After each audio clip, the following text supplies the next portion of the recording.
setup. It was week number 4. There are the compositions. H2K, they were the ones on the blue side. That switches around as the first ban will be Rumble out against Otawame. So, Rumble is going to be a champion we will see banned very often now. The new buffs to Rylai's and to Leandris are so effective on him. He was already a strong pick before. Now even more. So Otawame, we know it's one of his main picks. Kasing, the other one with the Thresh, standard bans so far. Yeah, super standard bans here. Kasing gets his Thresh turned out, so Godfred loses the Morgana. A couple support bans. This give or take puts up the market value of an Alistar though. Remember, Sivir is still up, but Giants say, okay, we're gonna get rid of the Sivir, so we might actually see an Alistar first pick from Giants if H2K end up banning out the other tier 1 champion right here in terms of Kalista, but we don't even know how high she ranks anymore in this meta. And Giants is a team that has left Kalista open and not first picked it because they don't play around Adri, so it's not always they value getting him a pick. I think they were maybe aiming for the Ezreal, but now being banned away from H2K, so Pepineo will not get his hands on that one, which I also think is stronger now, even after the Luden's Echo change with Runeclave. If you're Giants here, are you looking for the Alistar? Alistar or Kalista would be the obvious one, but Ryze is also open for Whirlip up in that top lane, so it depends. Do we want to value Godfred now that he has lost 2 bans, also 2 picks in Thresh and Morgana? I think that's perfectly acceptable. I don't think you need to play around Archery with Kalista first pick. In my opinion though, picking Ryze into a team that has been notorious for their lane swaps, okay, maybe the last few weeks not so great. It is still a bold move and we have to see what it is off. It is, but Ryze, yes, Rod of Ages lost a bit of HP in the start, but the scaling is just even better now than before. So Ryze is the new Archangel scales with more mana overall. As well, like the build that gives the most AP in the late game is going Rod of Ages and then going for the Archangels as the second, or well, stack it up obviously. And then fully stacked, you get like 800 plus AP with full build. That's going to be yes, stacked Rod of Ages, for people not aware, this gives around 100 AP right now. So it's the biggest single AP item outside of this Rabadon's Death Cap active. So definitely big. One thing we haven't talked about as much when we went into detail on Lulex is the last couple weeks, he has had jungle bans thrown at him for the first time. He'd had to go away from the Gragas Rex side. That's not going to be the case this time. They'll get one either way. They don't have to take it, and the Alistar makes a lot of sense to try and deny it away from Godfred. We'll have to see if Kalista's the choice, though, on top of it.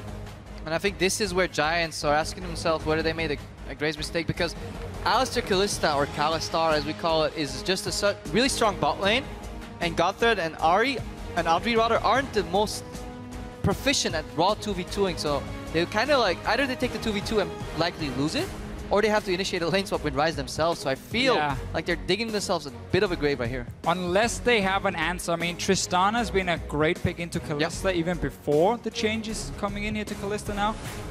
I haven't seen Adri play it though.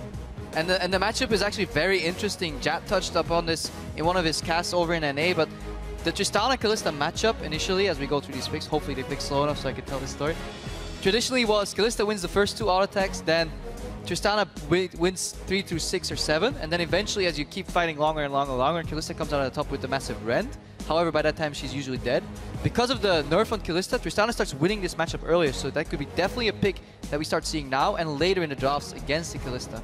Especially also if you want to bait it for a first pick like Ryze. If H2K is saying, hey, you're going to first pick Kalista because it's left open, as we've seen so often, if you start having some of these counter picks ready, now that certain champions are getting nerfed more and more, it's another reason we might see less jungle bans, because Rek'Sai Gragas has also been toned down over a few patches. You know, more picks become not as strong, but they get closer and closer. Yes, indeed. So the Giants game locking in their jungler and also that support Nautilus. They're hiding their AD carry for now. They don't need to take it. H2K, however, are going to have to reveal a little bit here. Will they save Ryu's pick for last? That has been mentioned a lot of teams, and the Gragas is a no-brainer with the Rek'Sai off the table for Lulex. Choices now. What does Otawame go for? His Rumble is gone, and now it looks like the Shen might be the choice. This is such a heavy kite dive conversation for H2K, the opposite of kiting, obviously. You have the Alistar ulti, Gragas is a big tank to initiate, and of course the Shen ulti coming in. Also fantastic skirmish because you have the Kalista pick. We don't even know what's going to be locked in the mid lane for them, but H2K right now setting up for a lot of map pressure, and if you're stuck under your tower, you're never safe against this comp. The one issue I could see here is that Ryu likes going for this 5th pick Jace, 5th pick Varus sometimes, you know, to get the poke mid laner in, but if you run that in this composition, you're leaning very heavy towards the AD side of things, so you might actually have to go for an AP mid laner. Now, there may be new possibilities, you know, with the new Leandris, with the new Rylai's Crystal Scepter that we're not aware of. First, we're gonna wait for Giants' answer. And they don't have that problem because they have the Ryze in the top lane, and this facilitates or opens up AD carry in the mid lane with some poke of Pepinero. Not a whole lot of disengage though coming in from Giants. I don't like pokes. Like, this is a very, very, very squishy composition if you look at the backline for Giants, and they're not really going to protect each other too well either. On H2K side, you have Alistar, you have Gragas, you have Shen all diving in. What Ryu have done in the past is run like an Orianna if you needed a safe mage in the mid lane, put the ball on the Gragas or the Alistar to then try and one-shot one of these squishy targets from Giants, but you might want to run even more engage if you're H2K. I would actually like a Cardavis here. I think that could actually work if you can manage to survive the Jace lane. If you ask Froggen, he says yes. Of course. Any other mid laner, maybe not. But the squishy backline in these fights, you know, just one wall into a pylon with the new Rallies on the Cardavis. Now it's every Q slows for 40%. Previously, his Q, if he hit one target, obviously counts as a single target spell. If he had multiple, it was AoE. But with the new Rallies Crystal Scepter, it's 40% slow on the one burst AoE hits. So that's big. Okay, went for a little bit more assassination potential. No Cathless, sadly, this time around. But it is a bit what we talked about, how H2K could go for even more engage to get to these squishy targets in the backline. I don't feel like Giants will have enough protection, really, to stop Ryu if he gets a good start, if you have the Alistar thrown in there, or well, the Shen with the taunt. But at the same time, Giants are running triple threat with so much damage that if one of the carries gets left alone, that can be enough to turn the fight around for Giants. Yeah, and H2K's extended siege isn't the strongest, so they have to pretty much flip the switch and dive. And this is what they actually used to do at the start of the season, 1-3-1. Oduwamne pushes in his respective lane. Then we have Ryu moving out to the bot lane very quickly as a secondary split pusher, and then they all converge on the middle tower, and they straight up dive, and they have a breakable will. They have a super tanky Gragas that can, for the majority, can stack armor, and they're just trying to assassinate the Ryze. That's one win condition here for H2K. Well, for H2K, as they look to keep themselves safe in that third place spot.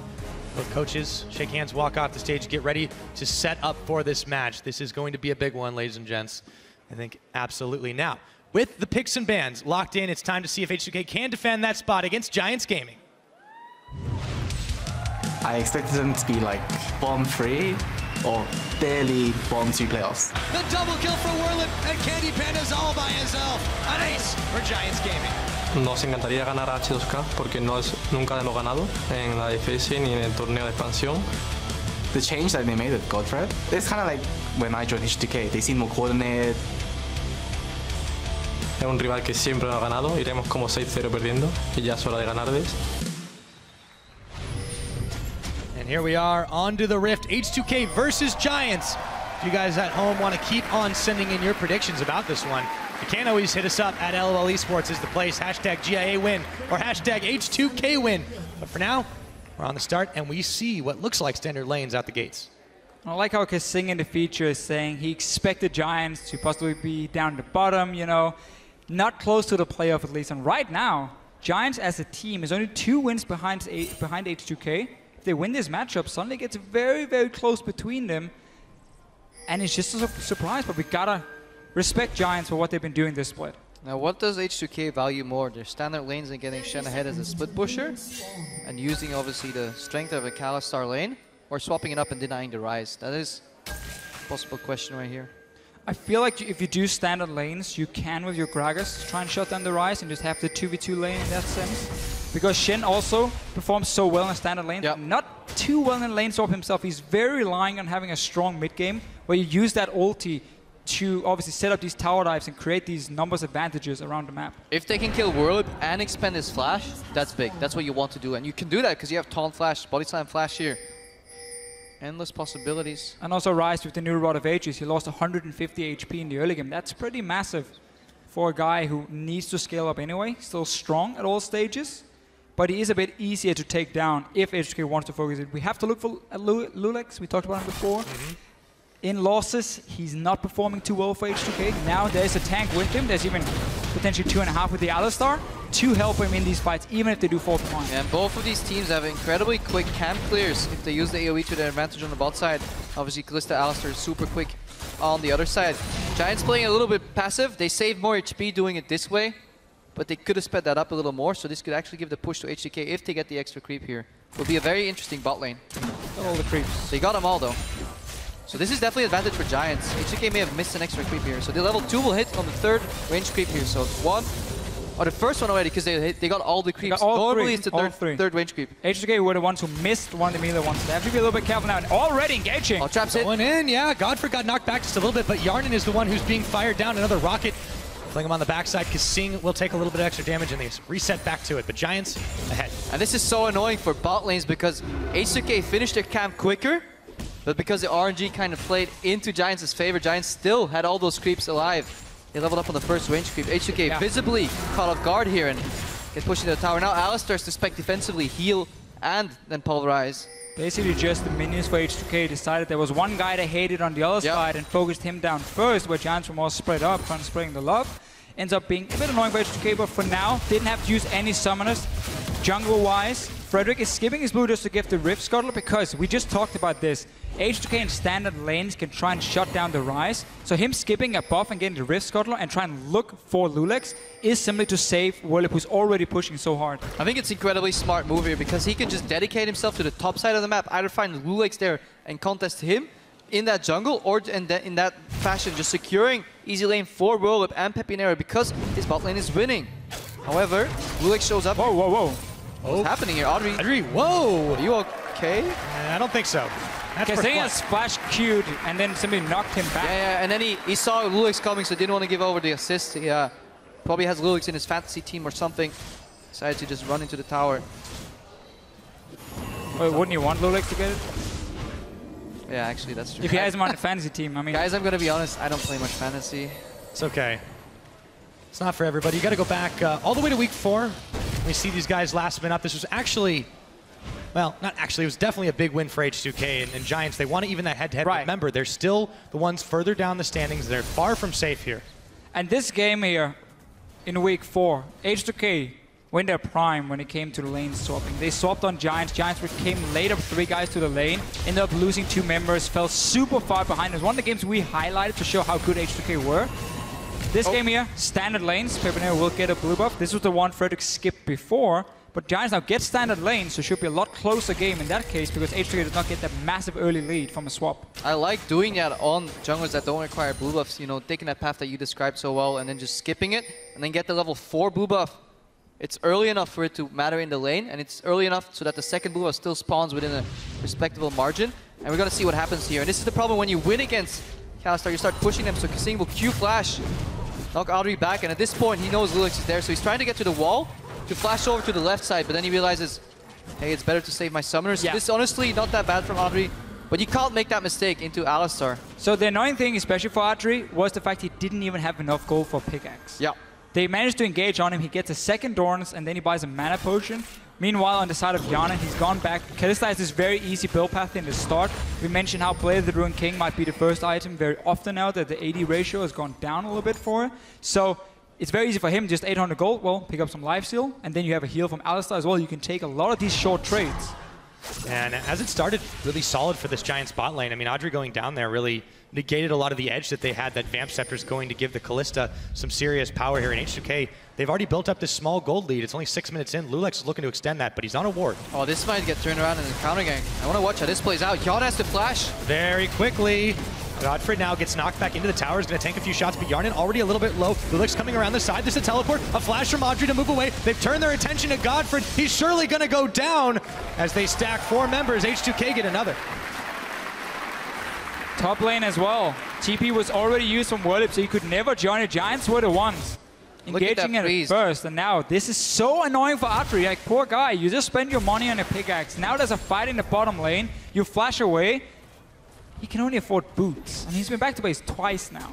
It was a good flash though, because Lulex went for the body slam, and then at the end of the animation flashed over. Obviously, Audrey said, I know you're going to do that, I will flash out myself, but Odoamna coming in with his signature, let's help the bot lane teleport, and then let my team help me get back into the game type of move. Because at level 6, he will get another teleport for free on that Stand United, so good opening from H2K so far. And that is why a lot of teams, if there's a TP disadvantage, you try and avoid making a play on the other side of the map. Yep. But if you are Giants at the same time, they might have said, okay, Shen is only level 5.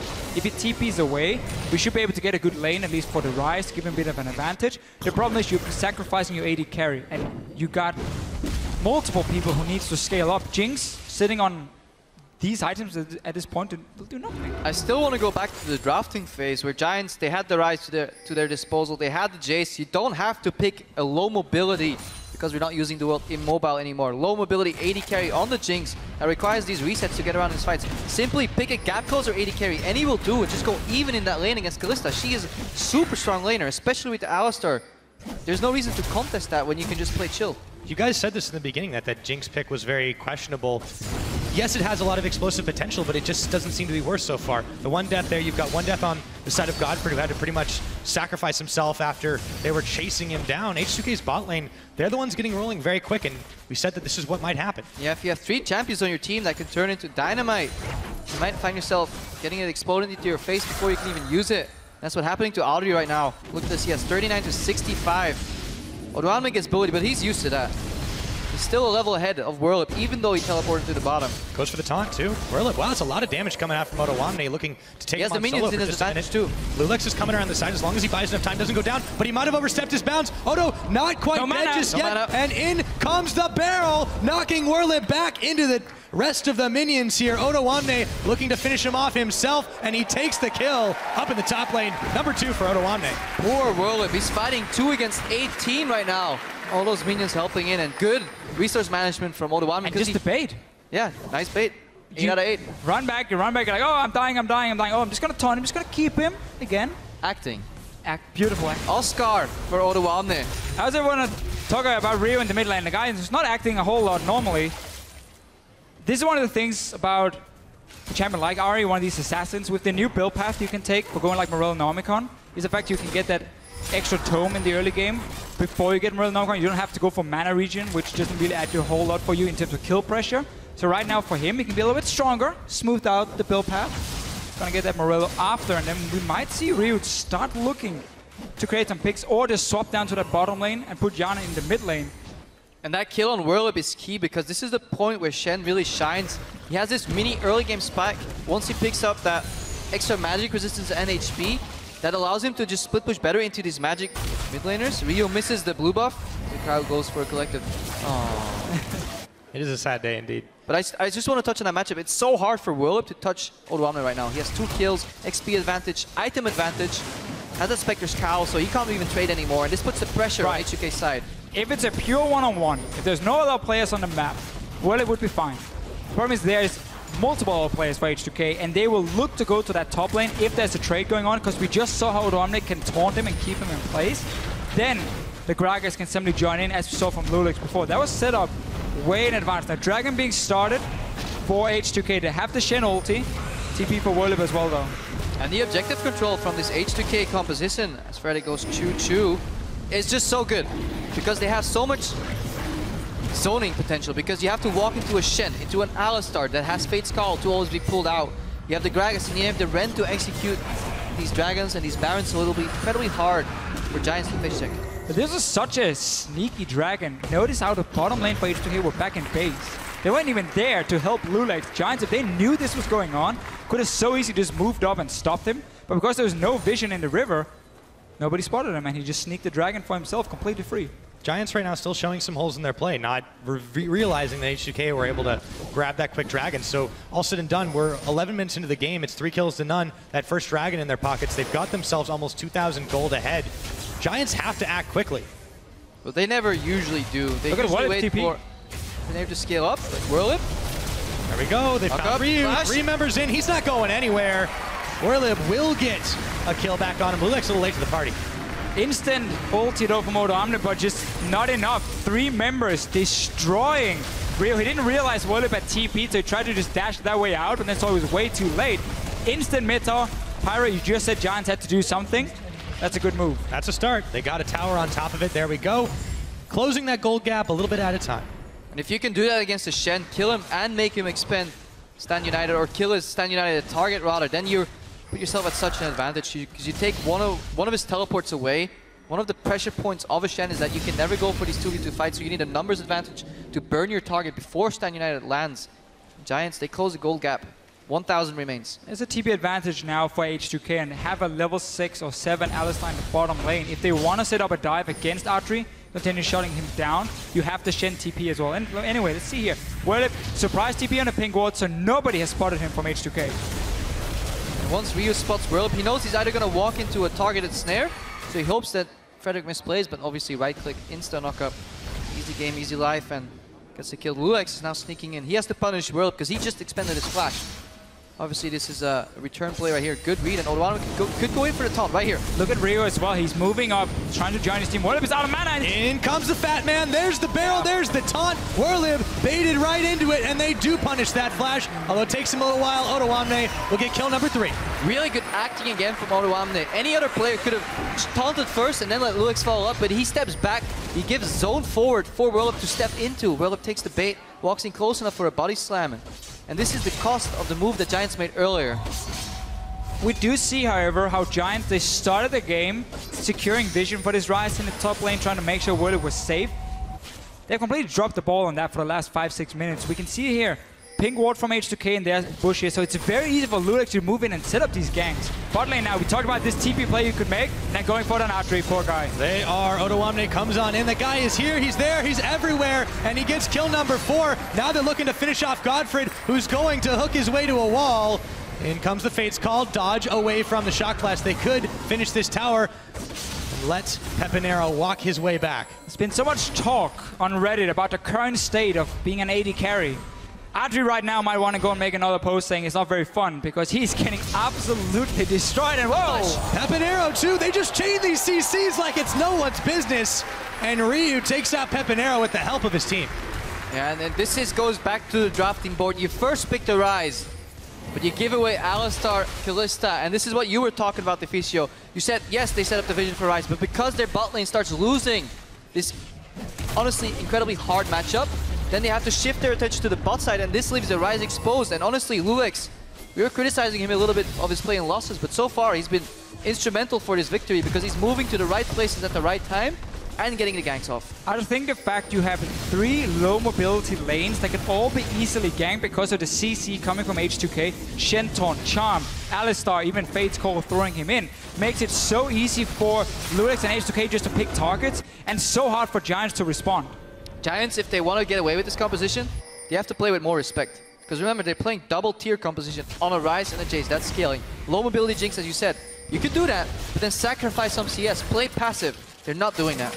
And as a result, Adri's found himself down not only those 2 kills, but a whole boatload of CS. 30 difference between Yarnan, who's still showing that Kalista can make some big plays, especially if you've got a strong team right behind her. Meanwhile, Giants have sent Whirlip down to the bottom with Godfred, hope to get the Jinx a little bit of farm in between mid and that bottom lane is actually moving down towards it. Still, there's a lot of H2K members in here. Kasing is going to get that knock-up. Now Whirlip being targeted out. Yarnan, he's got the sword on. In comes the Shen. They're going to try to make this Whirlip taken down. Godfred, Audrey now.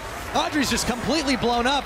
Courtesy of Ryu, the Jinx gets set even further behind. That was such a risky play from Giants. Shen had ulti ready. You're trying to siege up that tower here. You weren't even in a proper position. H2K just sent down everyone. And they have so many ways of engaging onto you. Pepinero, only guy left in the mid lane. Yeah, fool me once, shame on you. But fool me twice or 3 times, shame on me for Giants. Ring that bell. Shame, shame, shame. Ping pong Pepinero. Odo's getting real big on this. Peppy, I don't think Peppy can deal with him. Teleport coming in. Yes, he's going to turn some shock blasts. And now with the Whirlip there, Odo's going to rethink his decisions. But H2K still firmly controlling this one with their moves. Giants reacting, but it just hasn't been enough to close the gap again. Let's watch that play again here. We see Hyun, he has the liberty to play very far up. Whirlip almost permanently out of mana. Double knockup from Kasing. We still have Fate's Call to pull him back if Yarn needs peel. Odoamne comes in. Watch Lulex on the left side of your screen. He's just peeling because Ryu is dueling Audrey, and at this point, Jinx just can't get away from this assassin, and I think this is why Ari could actually be a good pick in the scenario, because he has 3 really easy targets to get to, and you said it yourself in champs like Deficio. Nobody can really peel for them. There's no Janna to reset these fights. And it's just too early for Giants to start grouping up because they are this far behind. They don't even have the proper damage to do it, and no protection. Too easy for H2K to kind of control the map in that sense, and just use either TP or the Stand United from Odoamne. Notice how often he's part of the bot lane. He also picked up 5 kills for himself. He's, by the way, the top laner, or sorry, the player, getting the most kills pre-15 minutes in the entire LCS. This game is helping. Well, Kasing might be helping even further, but he is pulled back nice and quick. Oh, that was a dangerous check for just a moment, but he's fine. If you're training a new support and you want to show him the ropes, you know, but be able to help him when he overreaches or steps out of bounds, just like Audrey is doing right now. There's the chompers. There's the Spirit Rush. Audrey right back to the safety of his team, but not enough. Rio will finish him off. Pepinero gets knocked sideways, and now Godfred's on the run. Sends out the depth charge, but that doesn't have any damage. Godfred is going down. Odo Wamne picks up another kill. 2 for none for H2K. Kasing has a K and an S, capitalizes his name for a reason. Tried to steal that kill right there with a pulverize. But as I was saying, yeah, if you're training a new support, pick Kalista. Anytime he overreaches, oversteps, pull him back with Fate's Call. This is why Kalista is such a good pick. And honestly, in my opinion, Giants made a mistake picking that Ryze early, trading it for the Alistar and the Kalista. Again, it's something we've seen from Giants before, where they leave Kalista open and don't first pick it because they want to pick for the solo laners often, Pepinero or World, and it's not about Audrey. So yeah, it is super, super risky, and they've just been punished so hard from the get-go. H2K have done such a good job using the mass amount of CC and engage they're running to always just force these early fights on Giants. And I just want to highlight 9 of the 10 kills that H2K have came out of the top lane and the bot lane. So Pepinero and Frederick are looking at their teammates. Guys, come on. Just stop feeding. It's one of those games, isn't it? Yep. I had a couple of those myself. So 2 dragons to H2K. Who are you, by the way, Pyro? The guy feeding or? Usually the one who's feeding, yeah. I know that feel. I'll be the one not feeding then. Oh, well, we can do it next time. Giants, for the moment, they do need to stem this bleeding. They're down those 2 dragons. They're down a whole heaping helping of gold. But the towers have stayed relatively even. For now, H2K have really been more about catching these Giants out. They've been doing a great job of it, but they need to start converting to objectives more than just Drakes. Remember, we've been in this position before where we've written off Giants and we said, hey, they made mistakes. But then Pepinero is playing a poke champion. At one point, Fnatic overstepped their boundaries. It can all turn very quickly in League of Legends. However, whenever Pepinero has been able to do that, it's been on the likes of Ezreal, which scales so insanely well into late game, where you just become almost that like single carried superhero. I don't feel like the same goes for Jace as much as an AP Ezreal, but yeah, okay. Don't kill my vibe. Come on. We also have El Bandito as well. This is very true. A Baron there are wild cards on the side of Giants. However, there is a reason, going back to your Jace comment, there is a reason that of the poke champions, Jace is not quite as rocking that ridiculous win rate, the same as like a Varus is, for example. Of course, the Ezra also being very valuable, that double threat even, because both Peppy and Audrey have both played it to good effect. So H2K did well in the draft, I think, and that's definitely helping them out so far this game. Now, we've hit the 20-minute mark. H2K are now 5,000 gold up ahead. They're about to take it out of towers to make it 6K. This is where they start looking at controlling the map a little farther up than they have so far, and they want to base themselves around these objectives, these blue buffs, these Barons. Their siege isn't the greatest, but their split push and objective control is. Especially because Giants will not have any answers to someone like Ryu. He's also gone for Rylai's, the new and lovely item that we're going to see very, very often. So if you are a Jinx or whatever in a side lane, even a Jace, and you get caught by one spell, 40% slow, you're not going to get away. Ryu has so much built in, so many ways of catching you. So H2K can so easily set up the 1-3-1 and just have Lulex and Kasing hold hands, move to the side lane and say, oh, we want to dive that guy? Yeah, let's go kill him. And they really have been utilizing their side waves extremely well. Giants have done this in some of their games, but H2K have just been the typical masters of it. Now Audrey, there's the catch you're talking about. Finishes him off. All Rylai's, by the way. That was all Rylai's. The good thing about Ryle's Kiss Receptor, if you finish it first, hang on, don't flash. Yep, and they go in for Whirlip. He gets knocked away and actually has to burn his flash on top of it. But now they are looking for the dive. You said this is what they're able to do. They send the big barrel out to try and get away as Pepinero comes around the side, sends a shock blast, holding the Fate's Call. In comes Kasing. They take down the tower, and the real goal was on their mind there. They grab it and they get out. Unconventional mistake from Kasing. Messes up the combo. Doesn't really matter too much. They still get the tower. To get back on the Rylai's point, if you finish it when you're ahead of your opponents, it's so much more valuable because you sacrifice some raw damage and AP stats, you know, for defensive things like health, but it allows you to duel so much better because you're still on one-shot AP levels, if that makes sense. And this showed right there with Rio, he catches out. Yeah. Audrey, super easy. We just have to remember now, though, with the changes and also all the ones against now with the 100 AP from Rylai's and the fact that Death Cap cost more gold. So if you want to really create a massive amount of tempo, you want to keep spamming out items and keep getting stronger and stronger as fast as possible. Delaying the Death Cap is okay as like a third item for him because again it costs a bit more compared to before. But once Ryu gets that one, because you're 35% AP, it just becomes even stronger. Then you get avoid stuff, and yeah, not really a whole lot Giants can do to avoid the damage from Ryu. I really like building more slightly defensive items when you get ahead, because it just gives you so much more wiggle room. If you do mess up, if you do overstep your boundaries, building raw AP is nice to get those big crits and or those big numbers of blowing people up, but having a defensive option to just play a little more careless, I really like doing that one. Once you have a gold lead like H2K have over Giants right here, 8,000 gold right now. No Infinity Edge just yet on Audrey. Gonna look to try and catch Lulix, but he is a very big Gragas. He will get himself out of harm's way, and now the fight is on over the blue buff, or the red buff, I should say. Lulix still throwing the barrel out as Giants mobilize to defend against this one. The Shen pushing up in the top, however. He's got almost 2 teleports available if he needs them. I really like what Giants is doing here, though. They're saying, we're not going to beat you one-on-one 2v2, so if we do get a chance... Oh, Audrey! We've seen that before. Do you still like it? Yet another. I didn't like the recall. The other part, though, because Giants know the only way for him to come back in the game is on a 5-on-5 team fight where H2K messes up and like goes super aggressive. There were no ulti for Odoamne in this case here to join in, at least with the stand united. So that could have been a chance if H2K were greedy. Like, that's what H2K can, oh sorry, Giants can do. Try and group. If H2K gives you the chance, hope that you can punish them in a team fight. But again, it's so difficult. Good tempered aggression from H2K so far, and this is their style. 1-3-1, Ryu in the side lane, Odoamne the other one. Once they push up, they pincer, they pinch the mid lane, force you off the tower. Because they do this controlled tempered aggression, H2K is now 12 kills ahead to the just 1 from Giants. And 11 of those kills are on 3 people. They're on Whirlip, Audrey, and Godthread. This game is definitely starting to get out of hand for Giants Gaming. They being pushed every which way. Ryu drawing the attention of 3 Giants, sends a charm out, lands it onto Frederick. Now, meanwhile, waiting in the wings, spotted by the ward as they clear it away. Yarn and Kasing. Just wait for the squad. Wait for the pressure in the top lane. Once Shen sees 2 people defending him because nobody can 1v1 him, he'll just look for the dive. SUK opt to not do that this time though, because they just want to get their objective secure. They say, okay, 3rd dragon, let's take it slow. We just control this game out. They might go for another play on an inhibitor tower if they find that a little bit too hard. They can take up a pretty much free Baron right now. Yeah, I mean, H2K, once you get so far ahead, the shotgun becomes very, very simple. It's like, what do you want to do? Oh, we do everything. Anything so like, you want. Let's go beta Baron, fine, that's perfect. That's 1-3-1. And if Audrey stays to defend against the Shen, it's so easy for H2K just to dive the opposite side of the map and just have the Shen stand united, being like, we don't care that Audrey gets a few waves. We're going to take the tower and a few kills for them. So H2K setting up for another potential play with Kasing, and Ryu, of course, just being so strong. Continuing to push down on that bottom side. Whirlip trying to defend against both Lulix and Ryu. Gotta be careful though.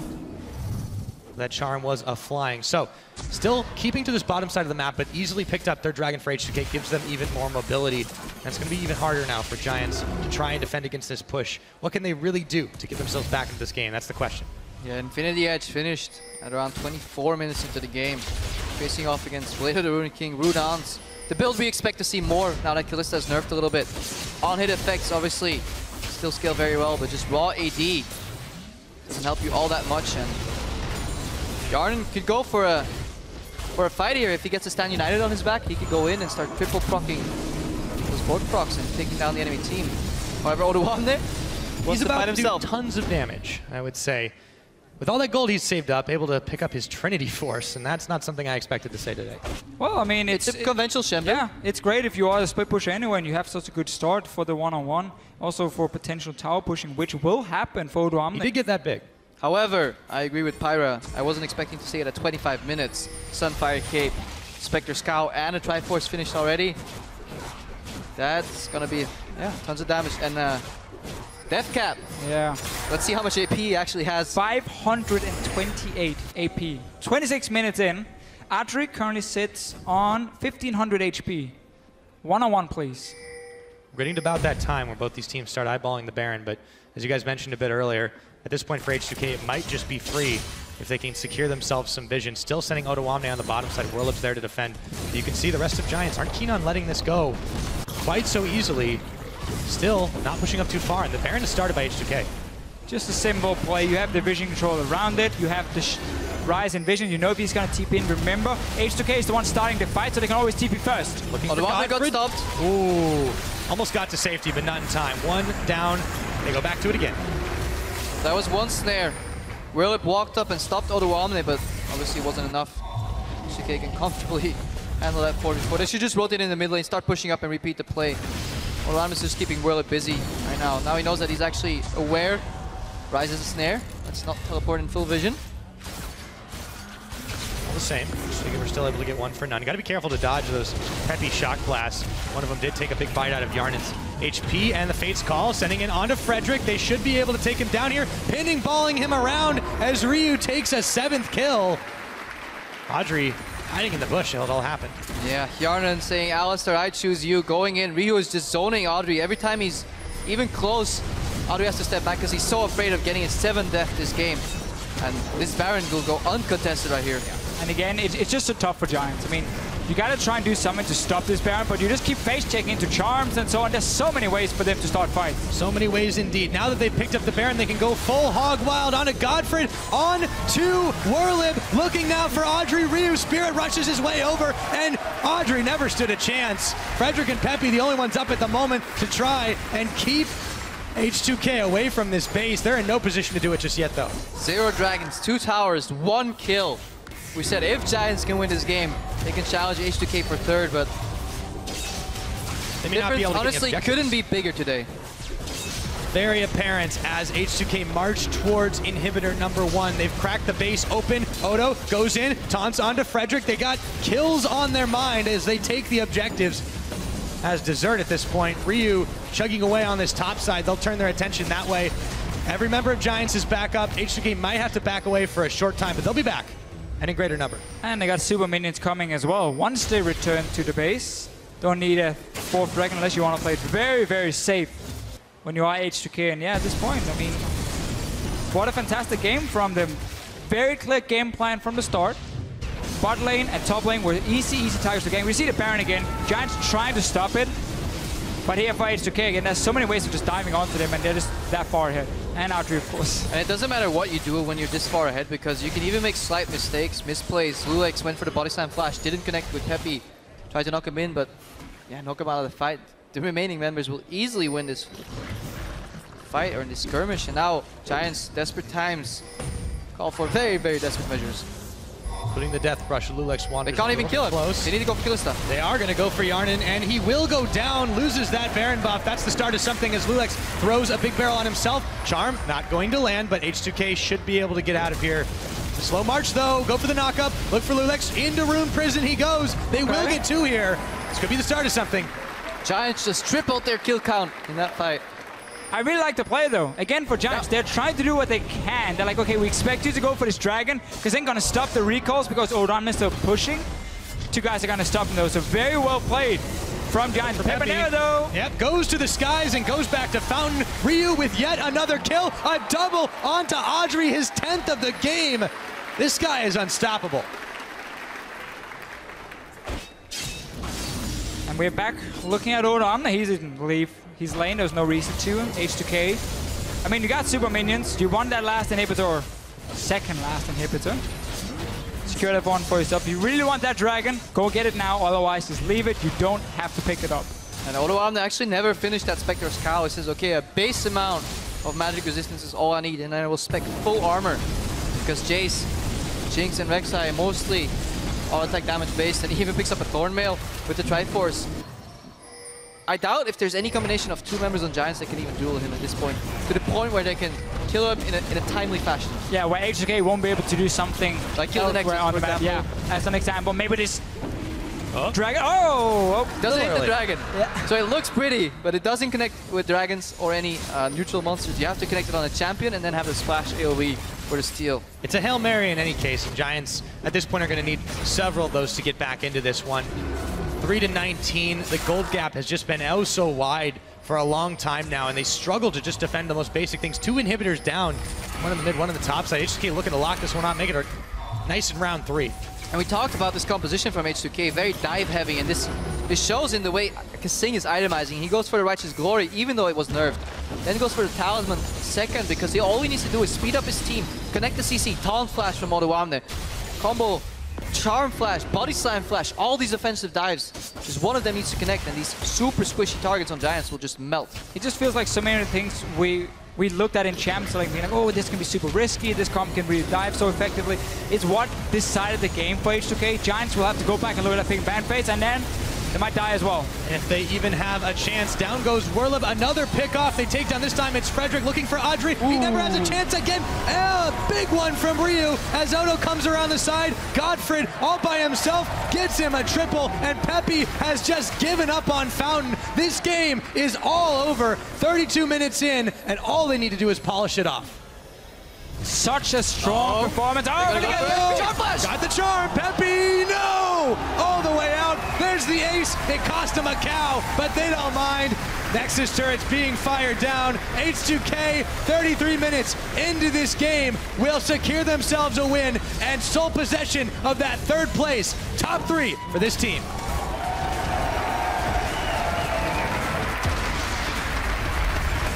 And it's not about the cow, it's about the message.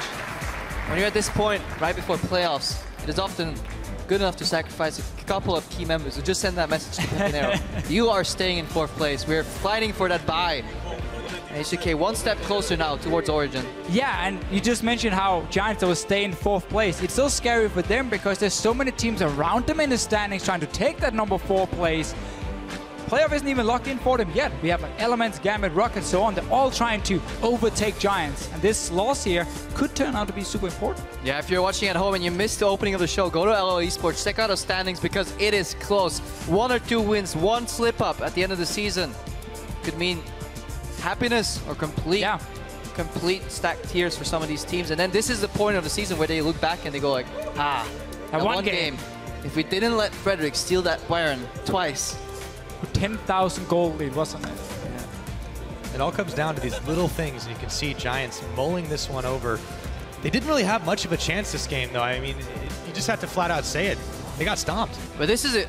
At the same time, yes, it was a bit of a stomp, but this is an easy game to analyze.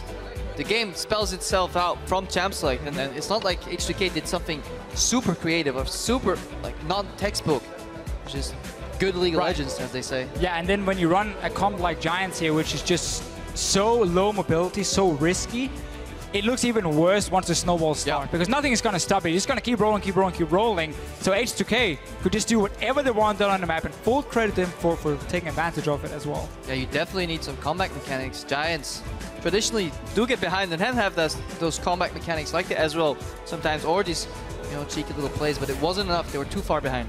Yeah, they definitely picked themselves a little bit of a hole there. And as it stands, H2K